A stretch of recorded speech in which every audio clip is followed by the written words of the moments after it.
Let's go to the UK now. French President Emmanuel Macron and his wife have been in Britain with a deal expected to be thrashed down over the immigrant crisis that's unfolding on Britain's shores, with a lot of the migrants, of course, crossing the Channel from France.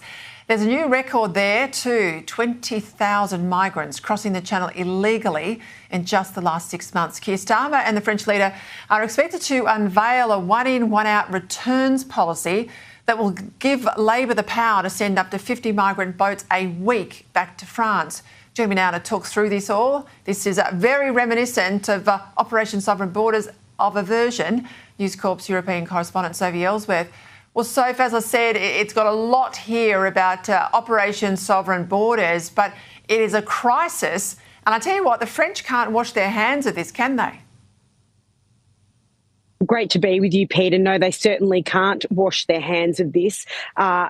President Macron is on his third day here in the UK for this state visit, and this has been top of the agenda. It's been an extreme headache for Keir Starmer, because not forgetting he abandoned the Rwanda plan when he came into office in July last year.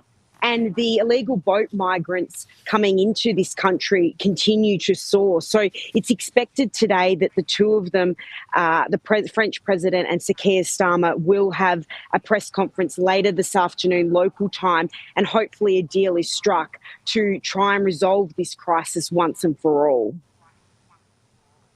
He said in a speech not so long ago that Britain was becoming an island of strangers. Now, he got a lot of support for those comments because it's rare we see from a Labor politician calling out the cultural aspect of this mass illegal migration. But he sort of backtracked on that, hasn't he now? He certainly did, Peter, because he realised how controversial that was. So he walked back those comments recently, which again just inflamed the situation. But he has not got control of this. There's no doubt about that. It's dominating headlines day in, day out here. We're seeing the illegal boat migrants rolling into this country with really nothing to stop them. So they really have to come to some resolution today, because this meeting, this three-day visit, is at a critical time, Peter.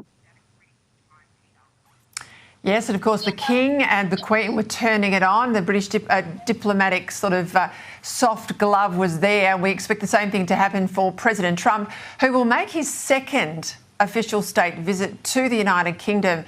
Now, this is quite unusual. Two, fully royal pomp and ceremony visits, and we know that's probably going to scratch Trump's belly. He's already got a deal, or Keir Starmer's already got a deal on tariffs. What can you give poor old Anthony Albanese in terms of tips?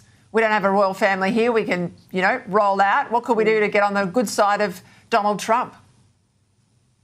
Really, Keir Starmer has tried to keep this relationship between the two in very good nick, and he's managed to reduce the tariffs here on various industries, which has been a win for Britain, and he said it will save jobs. But it remains to be seen if the same can be done in Australia. So he's playing this relationship, Peter, extremely carefully, because he knows the damage that these high tariffs can cause the various industries here in the UK. All right, before people say to me, Peter, we do have a royal family. Yes, I understand, but not in residence. That's the difference. Sophie, enjoy Scotland. I'll catch up with you next week.